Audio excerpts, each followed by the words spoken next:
आप सभी का स्वागत है मेरे चैनल अध्ययन दीप पर। और मैं आज एक नया विषय लेकर आया हूं जो कि है पत्र लेखन।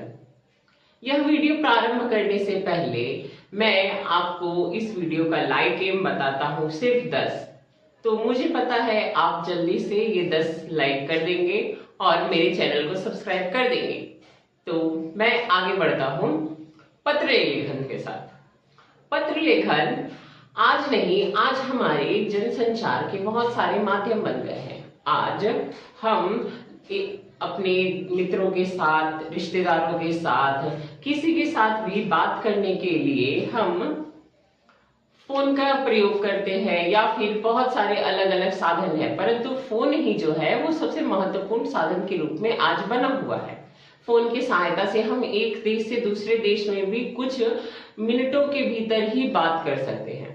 परंतु पत्र, जब फोन नहीं था उस समय पत्र एक महत्वपूर्ण क्या कहा जाएगा, जिसके बिना कोई कार्य ही नहीं किया जा सकता था।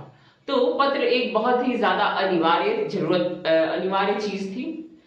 और आज भी अगर हम देखते हैं कि जहां हम नहीं पहुंच पाते वहां हमको पत्र लिखना पड़ता है, जैसे कार्यालयों में प्रधानमंत्री को, राष्ट्रपति को, इन सभी बड़े बड़े लोगों के साथ जिनके साथ हम फोन से संपर्क नहीं कर पाते, हमें पत्र लिखना पड़ता है। तो आज पत्र का महत्व पहले के समय की तुलना में कुछ कम हुआ है, परंतु है उतना ही महत्व आज भी है पत्र का। तो पत्र लिखते समय हम कुछ महत्वपूर्ण बातों का ध्यान रखेंगे कि पत्र में क्या क्या होना चाहिए, क्या नहीं होना चाहिए, उसकी भाषा कैसी होनी चाहिए, इन बातों का ध्यान रखेंगे। तो कुछ मैंने बिंदुओं को लिखा है जो कि है, पत्र की भाषा सरल होनी चाहिए। अगर पत्र की भाषा सरल नहीं होगी तो पढ़ने वाला व्यक्ति किस तरीके से समझेगा। अगर पत्र की भाषा को हम साहित्यिक भाषा के तौर पर लिखे, जिस प्रकार से कवि लिखते हैं कि हर एक शब्द के भी 2 अर्थ होंगे, अगर इस भाषा में हम अगर पत्र लिख रहे हैं तो पढ़ने वाला व्यक्ति सही रूप से आपकी भावनाओं को या फिर आप जो कहने वाले हैं उसको नहीं समझ पाएगा। तो पत्र की भाषा सरल होनी चाहिए। जिस भाषा का प्रयोग हम आम बोलचाल के लिए प्रयोग करते हैं उसका होना चाहिए।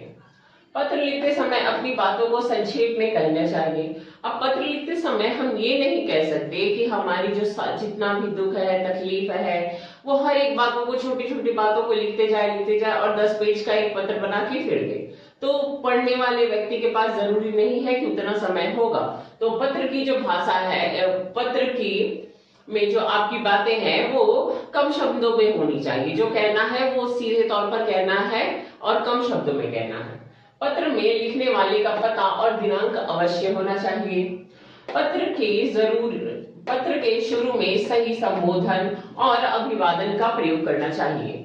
जिस प्रकार से हम किसी बड़े अध्यक्ष को या फिर स्कूल में प्रिंसिपल को या प्रधानमंत्री को ही पत्र लिख रहे हैं तो वहां पे हमें मेंशन करना पड़ेगा कि हम किसे पत्र लिख रहे हैं, उस पोस्ट के अकॉर्डिंग हमें उनका उतना रिस्पेक्ट देना पड़ेगा उस पत्र में। पत्र के विषय की स्पष्टता पर विशेष ध्यान देना चाहिए। हमारा पत्र किस विषय पर है, हम किस लिए पत्र लिख रहे हैं, ये वहां स्पष्ट रूप से लिख देना है। ऐसा नहीं कि हमारा विषय ही 4-5 लाइनों में हो जाए, ऐसा नहीं करना है। हमें अपना विषय कम शब्दों में लिखना है और ऐसा लिखना है कि पढ़ने वाले व्यक्ति भी देखकर समझ जाए कि जो हम किस विषय पर पत्र लिख रहे हैं।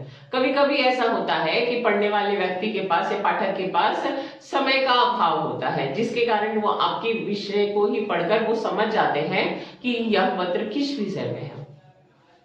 अगला है, पत्र में लिखने वाले तथा पाने वाले का नाम दोनों ही होना चाहिए। पत्र लिखते समय शुद्ध तथा स्वच्छ लेख का ध्यान रखना चाहिए। अगर हम देखेंगे कि पत्र लिख रहे हैं उसमें बहुत सारी हम गलतियां कर रहे हैं, कोई शब्द लिखकर उसको काट दे रहे हैं, तो जो पढ़ेगा उसके ऊपर नेगेटिव इंप्रेशन पड़ेगा। तो इस प्रकार का हमने कुछ नहीं करना है। जो पत्र लिखेंगे वो साफ सुथरा सुंदर होना चाहिए, लिखावट का भी ध्यान देना चाहिए। तो इसके साथ हम अब प्रारंभ करेंगे कि पत्र के भेद कितने होते हैं, किस किस प्रकार के पत्र होते हैं और आज किस पत्र पर चर्चा होगी। अब इसके बाद देखेंगे कि पत्र कितने प्रकार के होते हैं, पत्र के कौन कौन से प्रकार होते हैं, उन प्रकारों के भी कौन कौन से प्रकार होते हैं। देखेंगे कि पत्र मुख्य रूप से दो प्रकार के होते हैं, औपचारिक पत्र, अनौपचारिक पत्र। औपचारिक पत्र में आता है प्रार्थना पत्र या आवेदन पत्र, कार्यालय पत्र, व्यवसायिक पत्र। अब अनौपचारिक में व्यक्तिगत पत्र, धन्यवाद पत्र, निमंत्रण और बधाई पत्र। अब हम लिखेंगे पत्र, प्रार्थना पत्र लिखेंगे, वो होगा किसके लिए? विद्यालय के लिए। विषय क्या है हमारा कि चचेरे भाई के विवाह में शामिल होने के लिए 2 दिन का अवकाश चाहिए आपको, तो यह विषय लिखेंगे। तो यह हम किस संस्थान के लिए लिख रहे हैं? विद्यालय के लिए लिख रहे हैं। तो प्रारंभ कर रहे हैं, सबसे पहले होगा सेवा में, सेवा में। उसके बाद लिखेंगे संस्थान का नाम, ये या संस्थान के जो उच्च पदाधिकारी है उनको पहले लिखेंगे। तो स्कूल के उच्च पदाधिकारी कौन होते हैं? प्रधानाचार्य,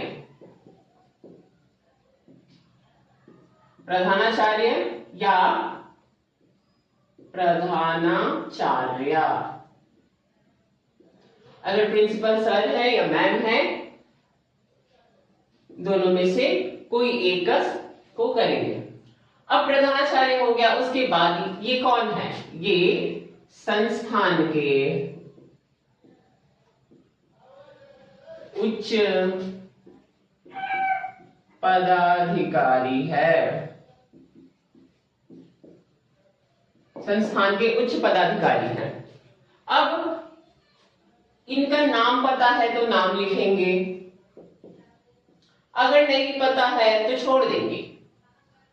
ये जैसे हमारा नंबर 1 हुआ, ये नंबर 1 हुआ, ये नंबर 2 हुआ। नाम अगर मिल रहा है, उनका नाम पता है तो हम लिखेंगे, नहीं पता है तो छोड़ देंगे। नंबर 3 क्या होगा कि अब संस्थान का नाम लिखना है। जैसे एक हम लिख रहे हैं और माध्यमिक बालिका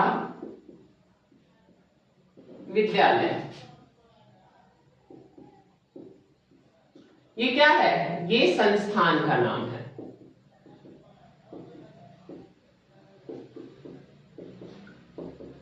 संस्थान का नाम है, ठीक है। अब इसके बाद ये लिखेंगे कि ये संस्थान है कहां?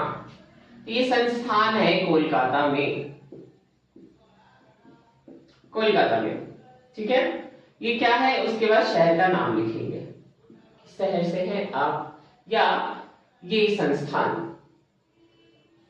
उसके बाद शहर का नाम हो जाएगा। उसके बाद हम लिखेंगे संबोधन, किसको पत्र लिखा था।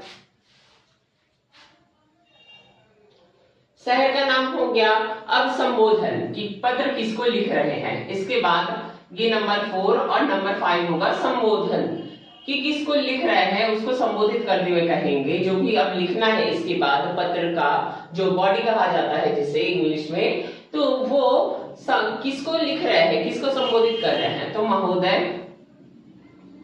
प्रिंसिपल महोदय या महोदया या श्रीमान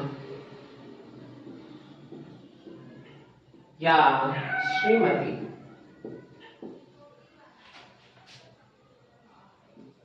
या श्रीमती। इनमें से जिनके बारे में भी लिख रहे हैं उनका संबोधन देंगे। आप महोदय दीजिए, महोदया दीजिए, श्रीमान या श्रीमती, आपको जो देना है वो दे सकते हैं। इसके बाद हम पत्र लिखना प्रारंभ करेंगे। पत्र जो ये यहां लिखा जाएगा। अब इसके बाद ये नंबर 5 से पहले कोलकाता के बाद आपको देना है विषय। यहां पे एक विषय, विषय आपका, आप किस विषय पर पत्र लिख रहे हैं। विषय होगा हमारा 5 और उसके बाद महोदय 6। विषय, किस विषय पर हम पत्र लिख रहे हैं, वो पत्र है हमारा 2 दिन के अवकाश हेतु पत्र। 2 दिन के अवकाश हेतु पत्र। अपना पत्र का विषय मैंने लिख दिया, पत्र का विषय। उसके बाद नंबर 6 में हम क्या लिखेंगे? संबोधन करेंगे। श्रीमान श्रीमती जो भी है, संबोधन इसके बाद हमारा संबोधन होते ही पत्र हम लिखना प्रारंभ करेंगे। जो भी पत्र है वो इस प्रकार लिखा जाएगा। मैं अभी थोड़ी देर बाद मैं इसको समझाऊंगा।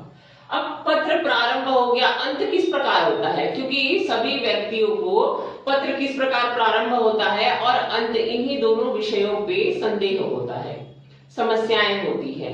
किस प्रकार से पत्र प्रारंभ होगा, किस प्रकार से अंत होगा, में मुख्य रूप से यही समस्याएं होती है। ये होने के बाद हम यहां लिखेंगे धन्यवाद या सधन्यवाद।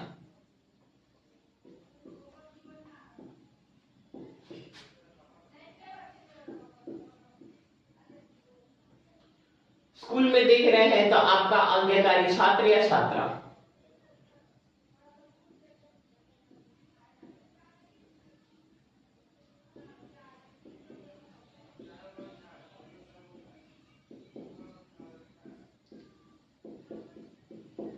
आप अपना नाम दे सकते हैं। उसके बाद अगर बोर्ड्स के लिए दे रहे हैं तो क, ख, ग दे सकते हैं। इसके बाद आपका अनुक्रमांक,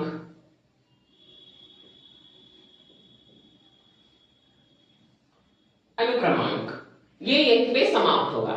अच्छा, मैं आपको एक बात कहना चाहता हूं कि जो भी लोग वीडियो देख रहे हैं, मैं उनसे ये बात कहना चाहता हूं कि आपके स्कूल टाइम में कक्षा 5 में आपका क्या अनुक्रमांक था, वो मैं देखना चाहता हूं कि किनका किनका अनुक्रमांक मिल रहा है।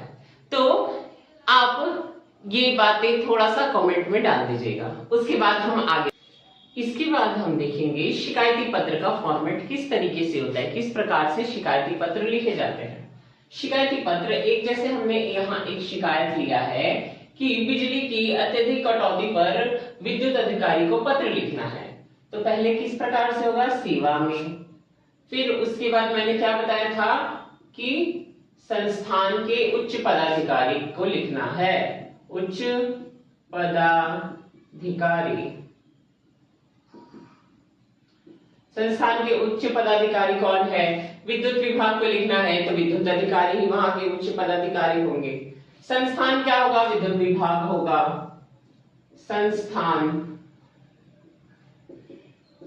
संस्थान क्या होगा कि विद्युत विभाग ही होगा, कि विद्युत अधिकारी को लिख रहे हैं तो विद्युत विभाग ही होगा।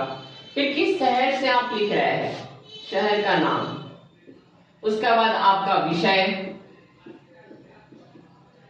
उसके बाद संबोधन। अब आप देखिएगा कि सेवा में विद्युत अधिकारी जी कौन है, उच्च पदाधिकारी वहां के। कौन सा संस्थान है, विद्युत विभाग का संस्थान है। किस शहर में है, कोलकाता, क्योंकि ये हर एक शहर में विद्युत विभाग होता है, तो आप अपने शहर के अकॉर्डिंग लिख सकते हैं, या फिर जहां के विद्युत विभाग से आपको समस्या है वहां के विद्युत विभाग के बारे में लिख सकते हैं। अच्छा, आपका विषय जो होगा वो कम से कम शब्दों में लिखा जाएगा। उसके बाद संबोधन करना है कि महोदय जी। उसके बाद आपको अपना पत्र प्रारंभ करना है। जो भी पत्र होगा मैं आपको अभी थोड़ी देर बाद बताऊंगा कि किस तरीके से लिखना है। उसके बाद देखेंगे कि अंत में क्या लिखना है। अंत में लिखना है धन्यवाद, भवदीय या भवदिया, मतलब आपका नाम। उसके बाद इसका मतलब ही होता है नाम। उसके बाद लिखना है पता। पता में क्या होगा, देखिए जैसे मैंने एक काल्पनिक पता लिया है, 215 गली नंबर 5 भगत कॉलोनी और कोलकाता। अब देखिएगा कि ये जो एड्रेस का क्रम है वो छोटे से बड़े से में जा रहा है। पहले हाउस नंबर, ठीक है, घर का नंबर। उसके बाद गली नंबर, गली। उसके बाद कॉलोनी या मोहल्ले में रहते हैं तो कॉलोनी, और उसके बाद शहर।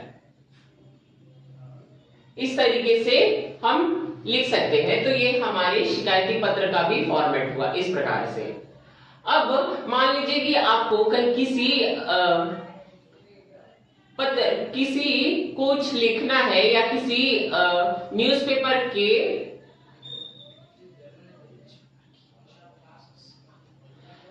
के संपादक को पत्र लिखना है, ठीक है। तो न्यूज़पेपर के संपादक के लिए यहां विद्युत अधिकारी की जगह लिखेंगे संपादक, संपादक जी। और यहाँ विद्युत विभाग की जगह जैसे कोई एक पत्र लिया जा सकता है, दैनिक भास्कर।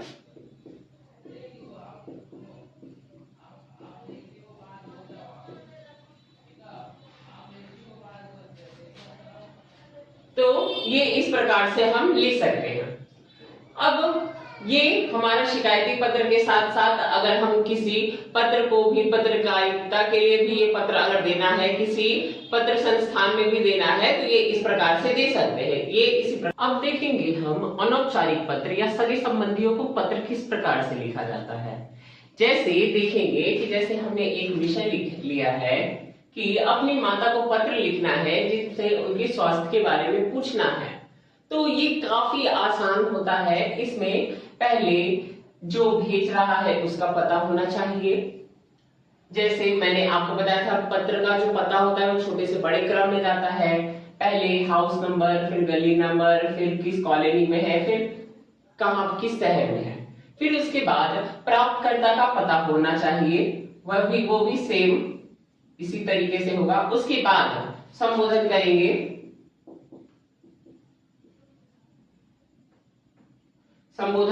कि जैसे पूजनीय माता जी, आदरणीय पिताजी, या फिर जिसको लिख रहे हैं उसके उम्र के अनुसार उसको संबोधित करेंगे। उसके बाद हमें जो बातें करनी है वो करेंगे, जो करना है, क्योंकि ये अनौपचारिक पत्र है, आपको अपने मन की भावना को ही यहाँ केवल व्यक्त करना है। उसके बाद आपका सबूत क ख ग या आपका नाम। तो पत्र में जो भी लिखना है पहले हम देखेंगे कि इसको दो भाग या दो पैराग्राफों में या में विभक्त कर लेंगे। और दूसरा यहां से पहले में आपकी जो भी समस्याएं हैं, जिस प्रकार की भी समस्याएं हैं, आपकी जो शिकायतें हैं, क्या प्रधानाचार्य से कुछ कहना है, वो सभी जो भी बातें हैं वो यहाँ लिखेंगे। और दूसरा जो पैराग्राफ बनाएंगे, पहला पैराग्राफ कम से कम आपका 7-8 लाइन का होना चाहिए। जो भी आपकी समस्याएं है, जो भी आपको कहा गया है, पत्र का विषय है, वो उसमें लिख लेना है।